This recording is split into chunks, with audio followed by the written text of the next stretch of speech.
Queria estudar a palavra de Deus com você nessa manhã e vou começar a leitura só com um versículo, na verdade um pedacinho de um versículo, ainda que a gente vai estudar um capítulo inteiro da Bíblia, mas a gente vai lendo esse capítulo à medida que eu for expondo a palavra de Deus. Mas o texto que eu queria começar é esse que se encontra em 1 Coríntios capítulo 12, versículo 31, a segunda parte desse versículo, que diz assim: e eu passo a mostrar-lhes um caminho ainda mais excelente. Vamos dizer todos juntos aqui? E eu passo a mostrar-lhes um caminho ainda mais excelente.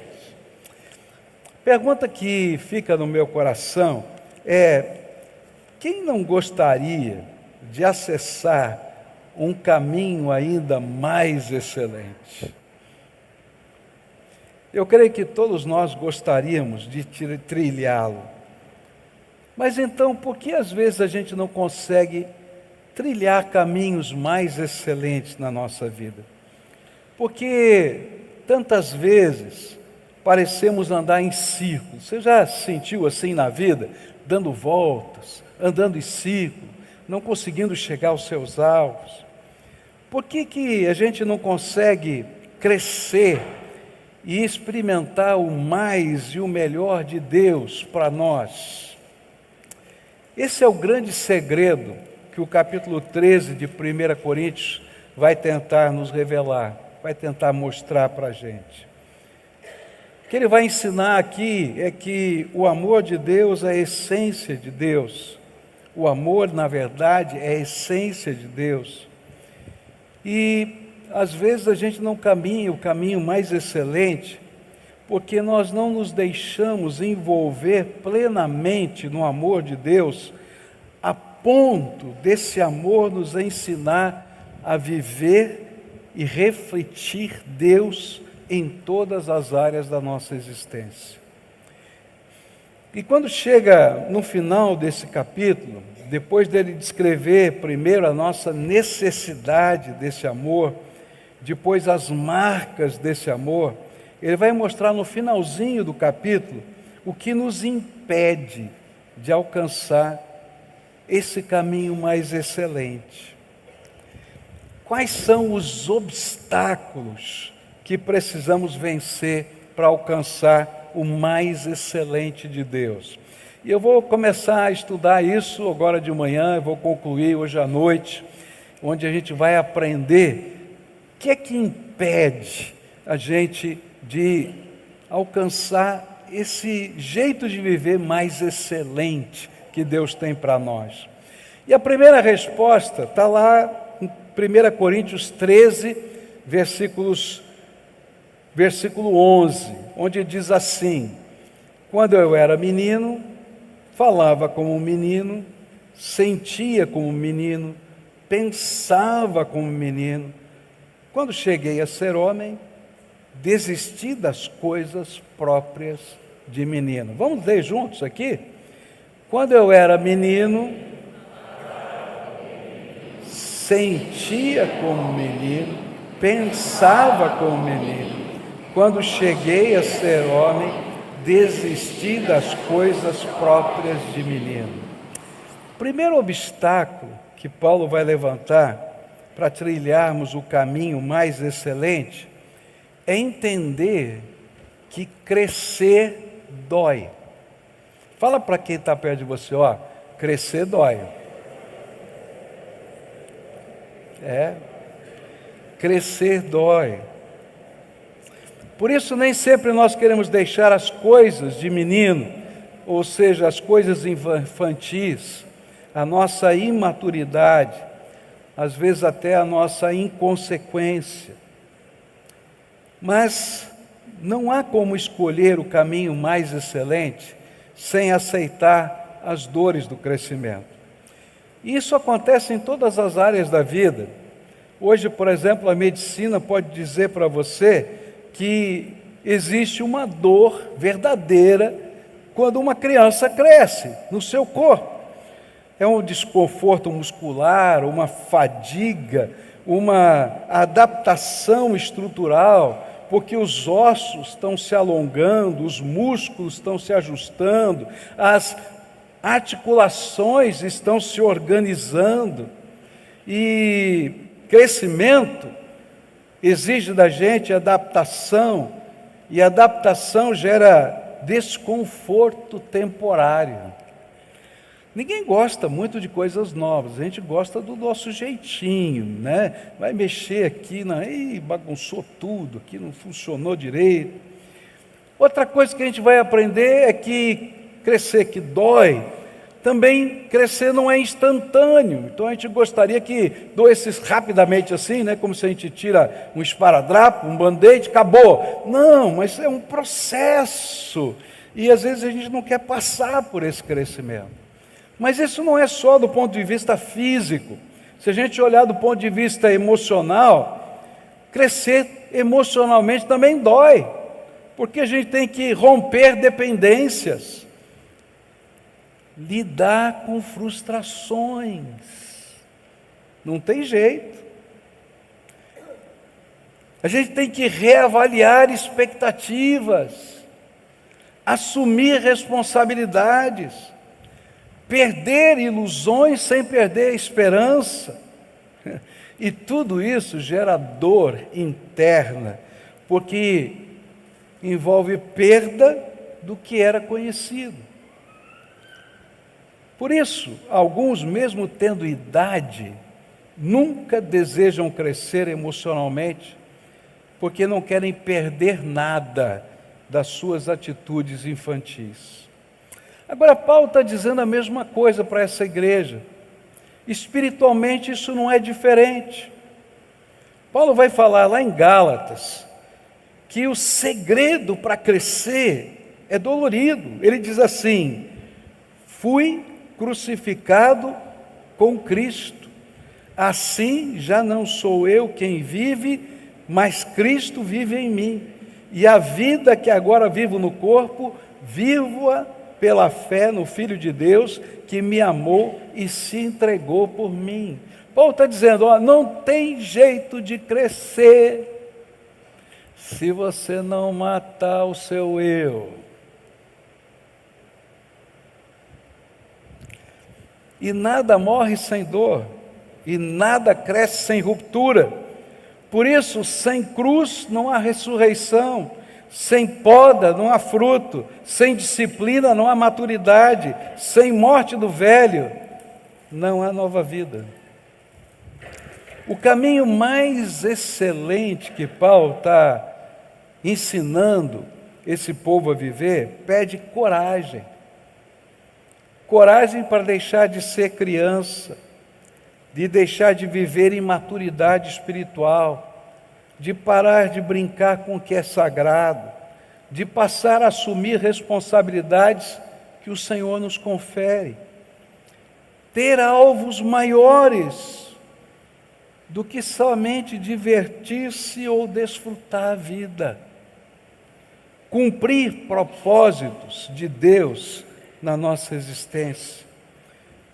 Maturidade, crescer, envolve amar sacrificialmente a Deus sobre todas as coisas. Presta atenção, amar sacrificialmente a Deus sobre todas as coisas. Por quê? Porque eu vou ter que sacrificar na cruz da minha própria vida aquilo que me impede de seguir a Deus de todo o meu coração.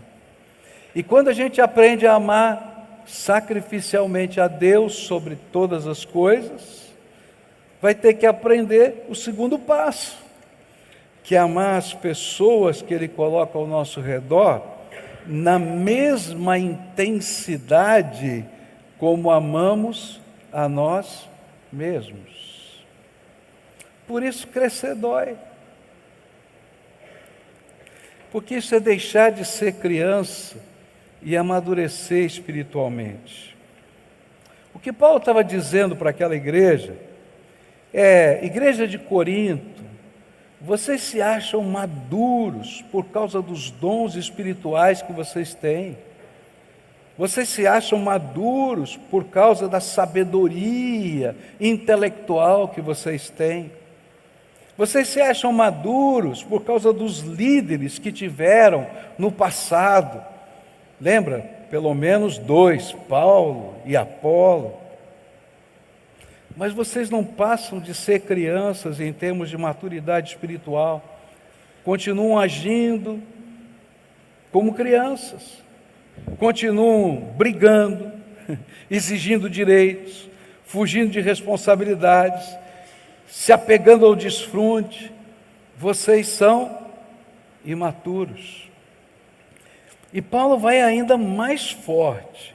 Em 1 Coríntios capítulo 3, versículos 1, 2 e 3, ele diz assim: eu, porém, irmãos, não pude falar a vocês como a pessoas espirituais, e sim como a pessoas carnais, como crianças em Cristo. Eu lhes dei leite para beber, não pude alimentá-los com comida sólida, porque vocês ainda não podiam suportar, nem ainda agora podem, porque vocês ainda são carnais. O que Paulo está dizendo é que não crescer é ser um crente carnal. Não dá para ser um crente espiritual se a gente não estiver disposto a crescer. E aí ele conclui esse pedacinho dizendo: porque se há ciúmes e brigas entre vocês, será que isso não mostra que são carnais e andam segundo os padrões humanos? Um dos maiores problemas do cristianismo é que nos dizemos cristãos, mas não somos parecidos com Jesus.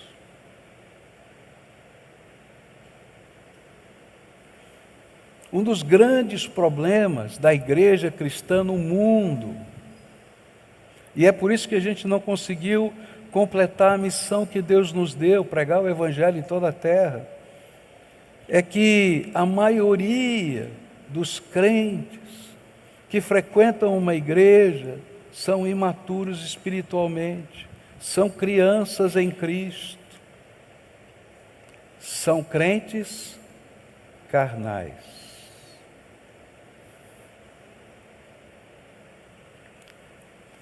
E aí a gente foge daquilo que Deus está fazendo na nossa vida para forjar crente maduro, gente séria, comprometida com o Senhor.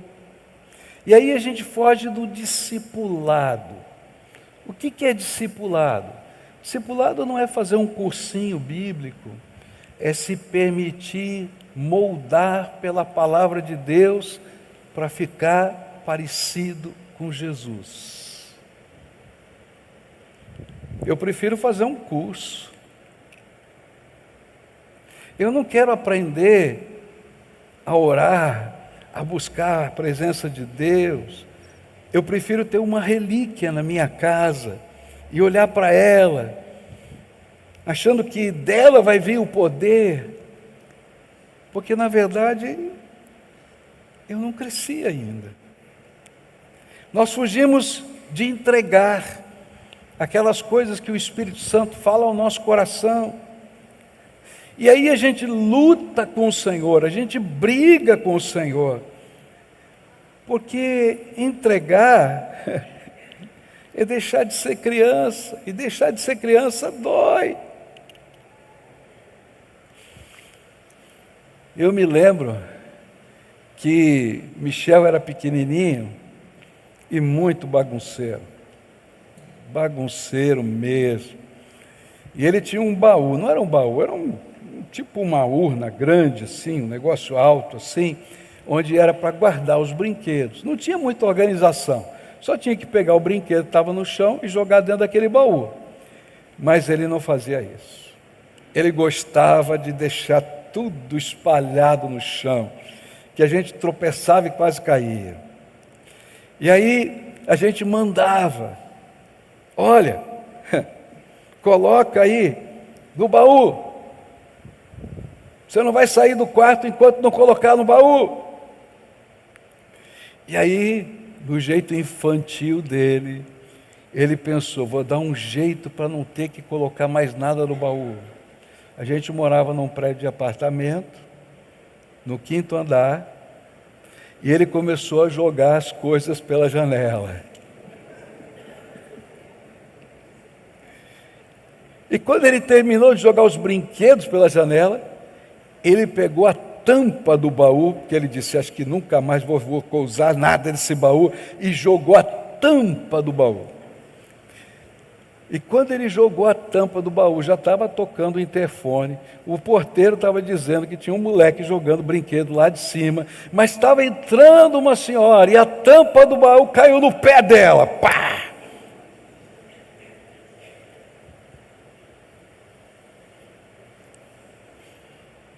Aí vou eu, com o Michel de mãozinha dada, para pedir perdão para a mulher, que estava chorando com o pé super machucado, caiu do 5º andar aquela tampa do baú. E ele todo envergonhado, dizia, papai, eu não quero ir. Eu falei, você jogou, agora você enfrenta. Mas papai, a mulher vai estar brava comigo. Vai mesmo, você machucou. Mas papai, esse é ser criança. A gente foge da responsabilidade, a gente foge do que é correto, a gente luta com Deus nas pequenas coisas, e a gente quer viver a vida cristã como fosse uma fé sem compromisso, um desfrutar de bênçãos, sem missão, sem propósito, sem construção de absolutamente nada, sem responsabilidades, sem amor sacrificial por aquele que Deus ama, por aqueles que Deus ama, sem viver a essência de Deus, o amor impregnado em nosso jeito de ser e viver.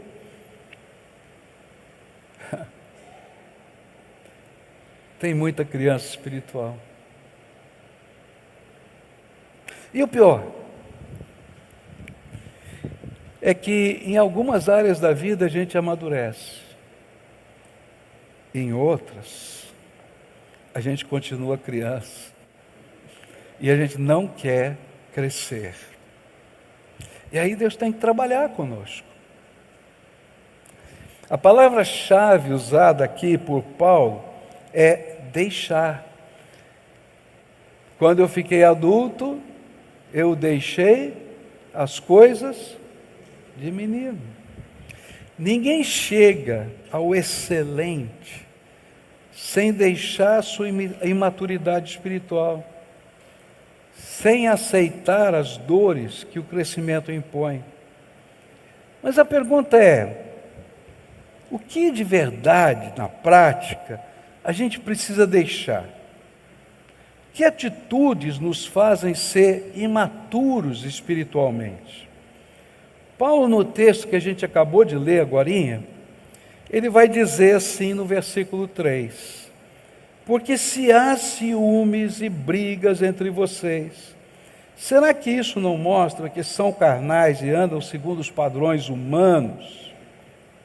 Ele vai dizer que uma das características que a gente tem que largar para poder deixar de ser criança espiritual é esse negócio chamado ciúmes. Mas aí eu fui pesquisar, o que é ciúme? O que a ciência fala sobre isso? E aí, nos livros que eu fui pesquisar, dizia que é um medo de perder algo ou alguém que gera na pessoa um constante sentimento de ameaça. Essa ameaça às vezes pode ser verdadeira ou pode ser falsa. Isso gera um desejo de posse controladora para se proteger, uma barreira natural à confiança, uma constante comparação com o outro, gerando uma interpretação ameaçadora de perda no comportamento das pessoas. Por tudo isso, Paulo está dizendo: ciúme é pecado emocional que distorce o relacionamento tanto com Deus quanto com o próximo.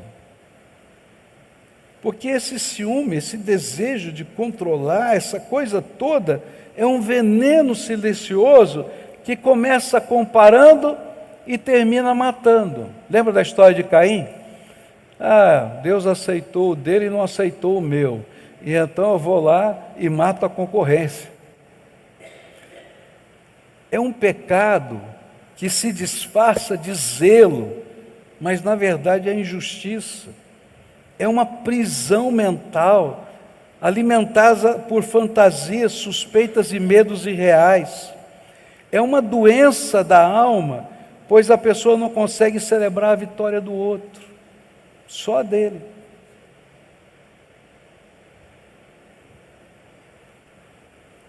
Essa infantilidade, que Paulo está chamando de ciúme, é o espelho torto da alma. Quanto mais a gente olha para o outro, menos a gente enxerga o que Deus quer fazer na nossa vida. Esse espelho torto da alma é capaz de discernir todos os pecados de todo mundo, menos o seu. Está entendendo? Fulano, Beltrano, aquele lá, aquele outro. Mas o espelho está torto, não enxerga a si mesmo.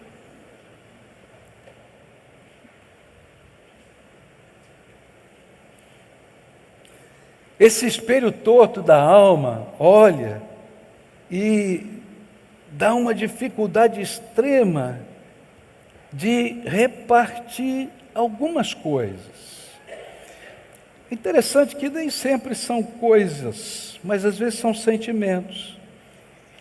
Medo de repartir atenção, destaque e honra. Aí eu estou olhando para a roupa do outro, eu estou olhando para o cabelo do outro, eu estou olhando para a posição, eu estou olhando, porque eu não cresci. O que Paulo estava dizendo é que as brigas que estavam acontecendo na igreja de Corinto, a razão dessas brigas era um povo que tinha dons, tinha líderes, tinha sabedoria humana, mas ainda eram crianças espirituais vivendo na carne. Conheciam Jesus, mas ainda tinham a cosmovisão do mundo governando a sua vida. A atitude infantil de quem não quer crescer, Paulo chama de pecado da carne. O crente maturo que não quer crescer, Paulo está chamando de crente carnal. E o crente carnal, ele é assim porque ele não permite que o fruto do Espírito Santo desabroche na vida dele. Olha só o que Paulo vai ensinar em Gálatas sobre o fruto do Espírito Santo. Ele vai dizer algumas coisas muito simples. Ele diz assim: mas o fruto do Espírito é amor, alegria, paz, longanimidade, benignidade, bondade, fidelidade, mansidão, domínio próprio. Contra estas coisas não há lei.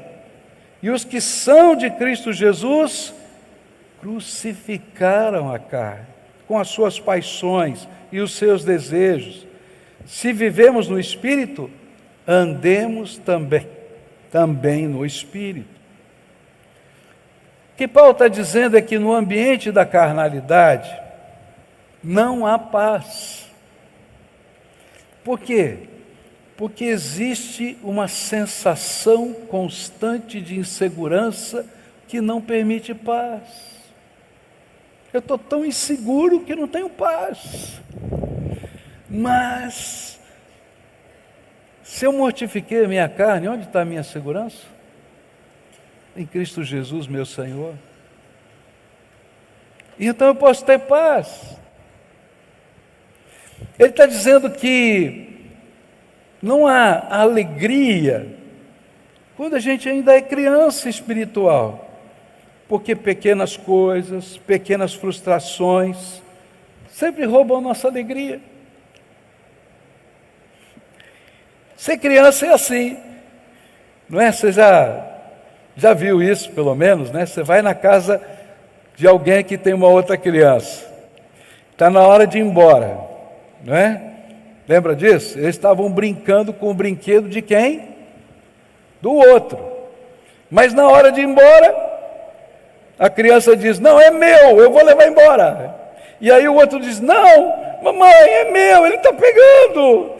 Mamãe, e aquela confusão na hora de ir embora, você puxa o filho para cá, arrancando aqui. É ou não é? E aí um brinquedo tira alegria.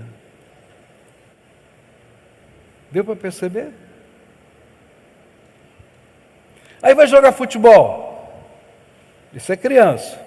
Vai jogar futebol, não é? Aí tem um técnico. O técnico diz assim: ó, o time não está legal, nós estamos perdendo, vou tirar você para colocar o outro para o time ganhar. Ele não entende esse negócio de time ganhar. Ele está me tirando daqui. Ele vai pegar a bola e dizer: eu sou o dono da bola, acabou o jogo, eu vou embora. Isso é criança. Não há alegria, porque pequenas frustrações acabam com tudo. E Paulo está dizendo: ó, enquanto você não matar essa carne e deixar Jesus ser o Senhor de tudo na sua vida, você não vai ter paz nem alegria. Aí ele vai falar uma palavra difícil: longanimidade. Que palavra difícil! Palavra difícil que quer dizer simplesmente demora de ficar irado. Aquela capacidade de suportar pessoas difíceis, situações injustas, processos demorados, sem reagir com ira, vingança ou desistência. Só pelo Espírito.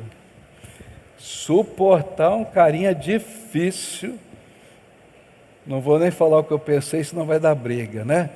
Eu ia dizer uma frase que eu falei que eu não ia falar mais, mas vou falar. Tem que ler muitos salmos, não é? Tem que ler muitos salmos.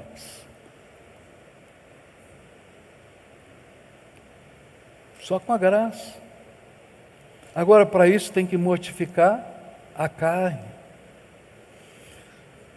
Fruto do Espírito é bondade, mas a criança, ela não sabe viver a bondade sacrificial, porque a bondade dela está limitada aos meus interesses e aos meus medos.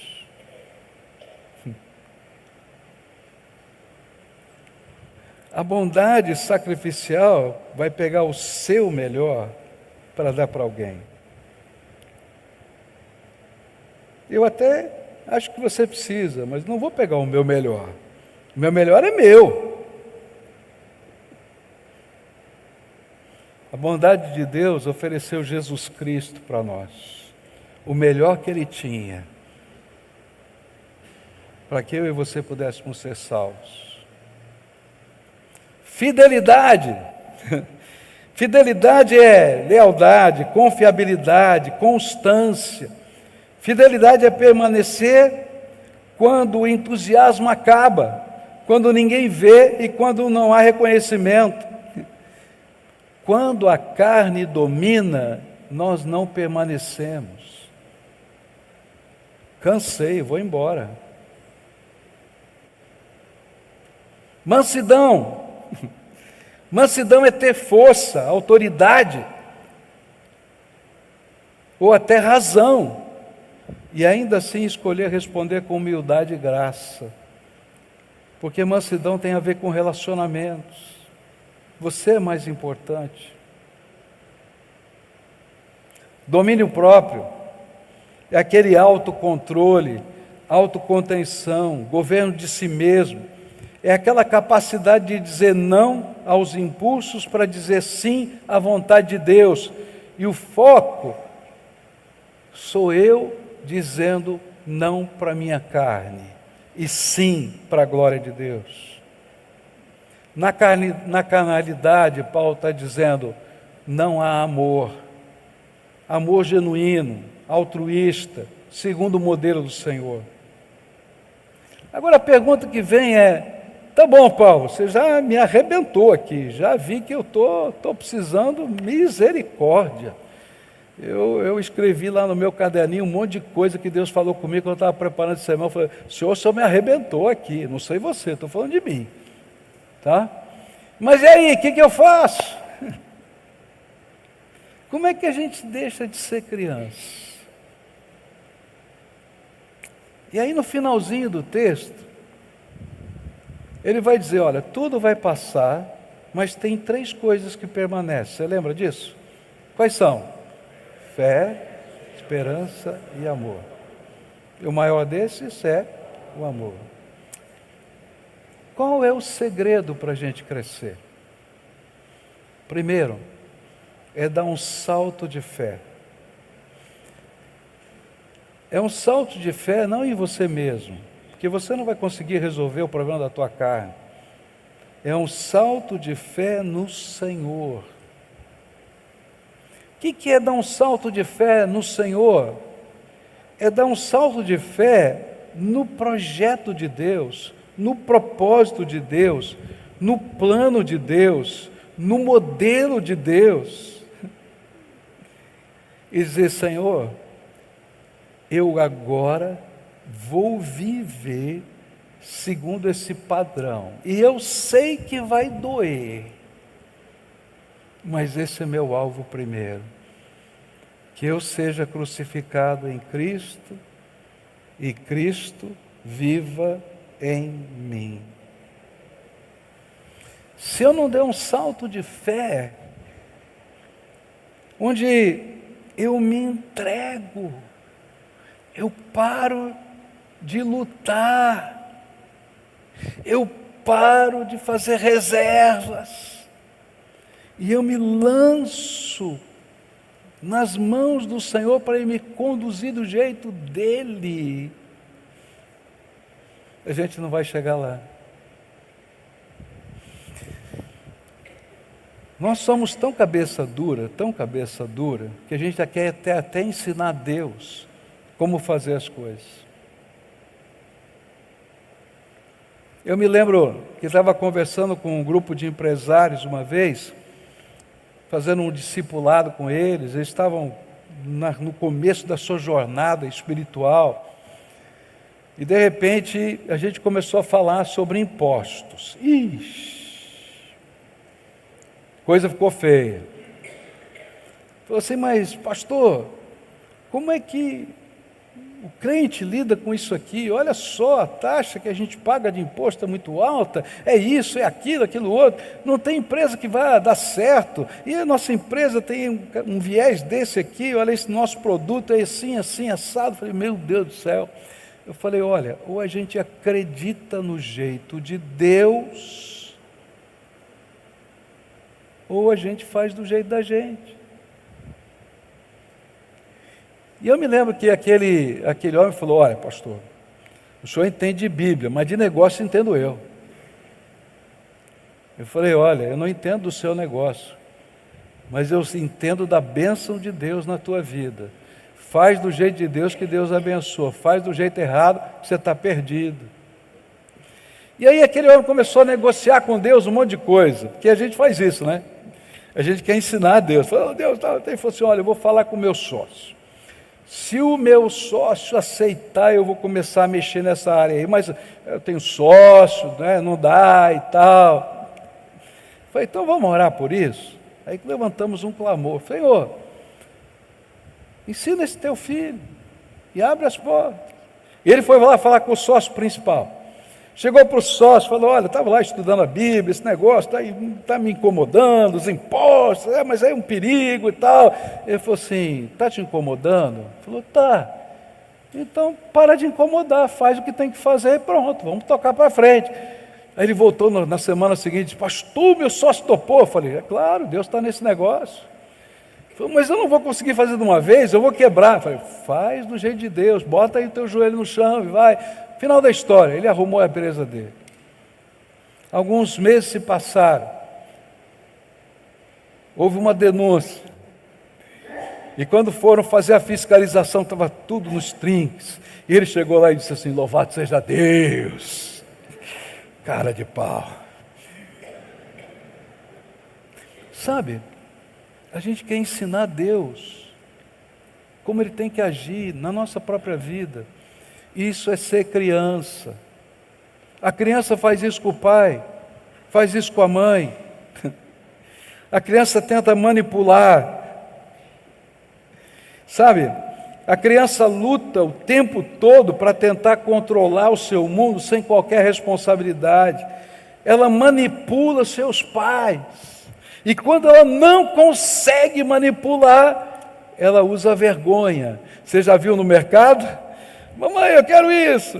Aí não dá, tá, chora, rola no chão, grita, tá.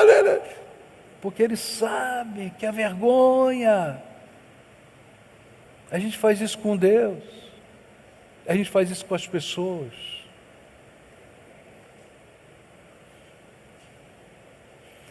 A criança desafia, foge. A criança, se puder, só foca no desfrute.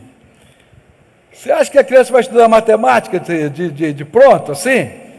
Vai lá fazer a tua tarefa de matemática. Quantas vezes você vai falar? Não é assim mesmo? Se puder, fica jogando bola o dia inteiro. Mas quando nós damos o salto de fé, nós deixamos as coisas de criança e aceitamos que o Senhor nos conduza por o caminho mais excelente. Qual é o caminho mais excelente? Está escrito desde o Velho Testamento até a última página do Novo. Amar a Deus sobre todas as coisas e ao próximo como a nós mesmos. E aí, o que acontece quando a gente dá esse salto de fé é que a nossa esperança deixa de ser desfrutar e passa a ser cumprir todo o propósito de Deus. Fé e esperança e amor. Salto de fé, Senhor, do teu jeito. E a minha esperança tem que mudar. Querido, se a sua esperança for só desfrutar, você vai ser o cara mais frustrado da vida. Porque no mundo você tem aflições. Jesus disse isso. Mas tem de bom ânimo, porque eu venci o mundo. Então a esperança tem que estar no lugar certo. Então qual é a esperança de alguém maduro? O caminho mais excelente é cumprir todo o propósito de Deus. E aí eu vou medir a minha alegria, a minha esperança, o meu sucesso, a minha vitória, não por aquilo que eu gosto, mas se eu estou cumprindo o propósito de Deus para ouvir: muito bom, servo bom e fiel. Essa é a minha recompensa. Como é que eu saio da infância, da carnalidade para a maturidade? Um salto de fé, uma realocação da esperança no propósito de Deus. E aí a gente começa a viver um amor diferente, que nasce do amor de Deus por nós e que permeia a nossa vida. Muitos nunca chegarão a viver o mais excelente, porque não querem crescer, porque não querem deixar, nem querem sofrer pequenas dores do crescimento, a menos que Deus os expulse, empurre, aperte, até que ele entenda que precisa crescer. Eu estava pensando nisso e me veio à mente como é que Deus trabalha conosco. E veio uma figura muito clara da natureza humana. Nenhum bebê nasce porque quer nascer. Ele nasce porque chega o tempo. Quando chega o tempo, ele tem que nascer. E por que ele não quer nascer? Porque o ventre da mamãe é maravilhoso. Tem uma temperatura controlada. Aqui você sente calor, frio. Lá é temperatura constante. Constante. Tem uma proteção natural às pancadas. Tem um líquido amniótico, então ali você está boiando naquele negócio todo lá. Se vai para lá, a água vai para cá, você vai para cá, tal. E não, a pancada não vai acontecer com você. Quem vai sofrer a pancada é a mamãe. Os sons também são protegidos. Você não tem que fazer nada, porque vem pronto. Todo nutriente, você não precisa todo o seu aparelho funcionar. O pulmão não funciona, o estômago, nada, está lá, está como funciona, vai lá, o cordão, o umbilical está mandando tudo prontinho, já feito para você. Que vida maravilhosa! Ele não quer nascer. Mas quando chega o tempo, o corpo da mãe expulsa essa criança do seu ventre. E ele é obrigado a nascer. Por quê? Porque não tem mais futuro para aquela criança dentro do ventre da mãe. Não tem futuro se não nascer. Deus faz a mesma coisa conosco. Ele pega a minha vida e a sua vida. E às vezes a gente está tão confortável na nossa carnalidade, na nossa infantilidade. E Deus começa a trabalhar na nossa vida. E o que Ele faz para trabalhar na nossa vida? Ele instrui, Ele revela as coisas na palavra. Mas nem sempre a gente quer ouvir. Eu conheço crente que a gente começa a admoestá-lo por alguma coisa, ele é capaz de dizer de cor os versículos da Bíblia que eu diria. Mas não cumpre, não faz. E então Deus começa a disciplinar. Deus começa a mexer na zona de conforto. Deus começa a tirar algumas coisas onde a gente estava colocando a nossa esperança. Ele bagunça a estrutura, assim como a mãe bagunça a estrutura do bebê que está para nascer. Porque não tem futuro para ele no ventre da mãe depois daquele tempo. E Deus está fazendo isso na minha vida e na sua vida. E em cada momento da vida, Deus está tratando alguma coisa na sua vida e na minha vida. Porque há elementos da carnalidade que estão em mim, que estão em você. E o Espírito Santo está tratando, porque ele diz assim, eu quero a plenitude do fruto do Espírito em todas as áreas da sua vida. Que eu quero que você viva a paz, a alegria, a bênção, mas que você seja parecido comigo. Hoje talvez você esteja na iminência de um novo tempo de crescimento, quem sabe de saltos de fé, de modelagem interior e exterior, para que o Senhor o conduza ao caminho mais excelente. mas está na hora de deixar os dias de criança e caminhar cheio de fé e esperança nos processos do amor de Deus. Está na hora de deixar de ser crente carnal para ser moldado pelo Espírito Santo, a buscar de toda a alma que o fruto do Espírito se manifeste, revelando a beleza de Cristo e não a sua. E a grande pergunta que Paulo fazia aos coríntios e que eu gostaria de fazer para você hoje: você quer crescer? Você quer seguir o caminho mais excelente? Eu espero de todo o meu coração que você diga sim.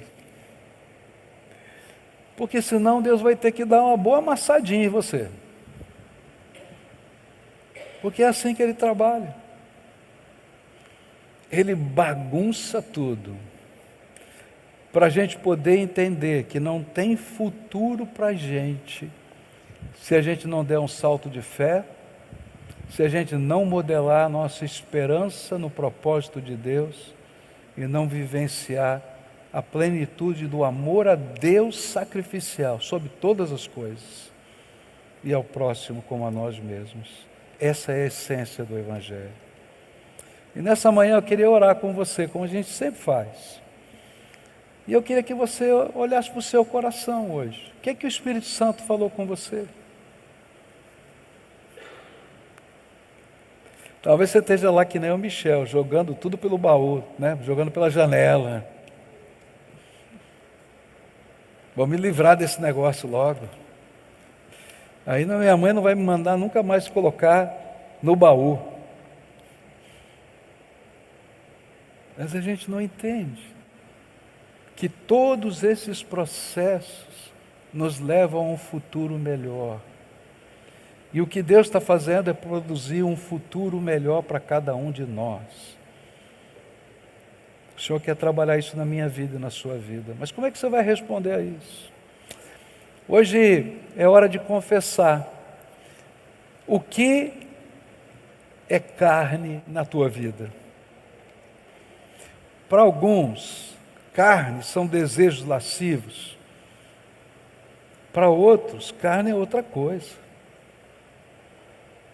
Mas é a mesma carne que precisa ser mortificada em Cristo Jesus. E a gente só pode fazer isso dando um salto de fé. Então hoje eu quero desafiar você a dar esse salto de fé. A gente canta aleluia, santo, mas não entende que para andar com Deus, essa santidade de Deus tem que se revelar no dia a dia da minha vida, na inteireza do meu coração, na plenitude de uma graça que transforma a nossa vida. Curva sua fronte e ora a Deus. Responde à voz do Espírito no seu coração. O que é que o Espírito Santo falou com você? Que áreas da sua vida você vai ter que trabalhar? Que áreas você vai ter que crucificar em Cristo Jesus?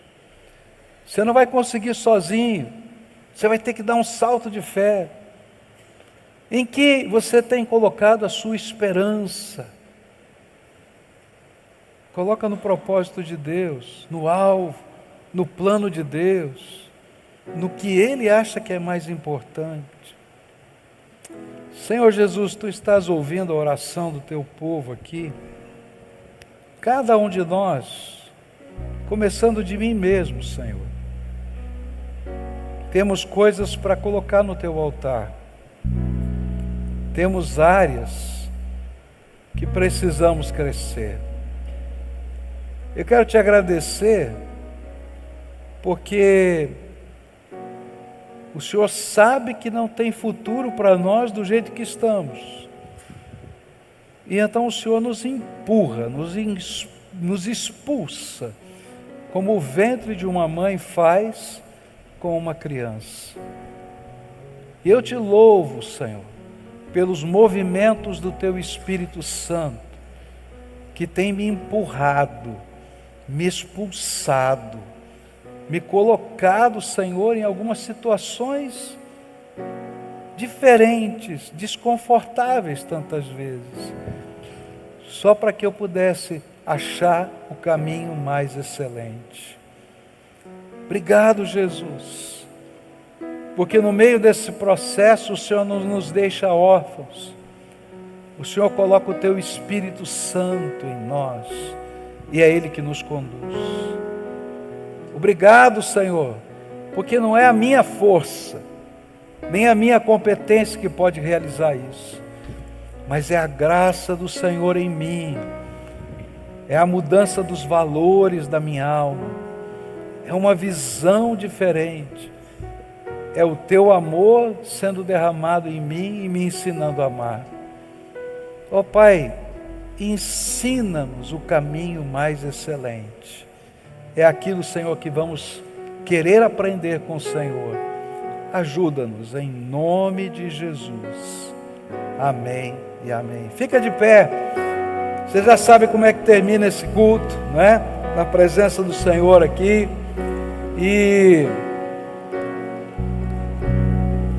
hoje à noite quero continuar essa mensagem e colocar quais são os outros obstáculos que estão impedindo a gente de crescer e de trilhar o caminho mais excelente. Adoremos ao Senhor juntos aqui.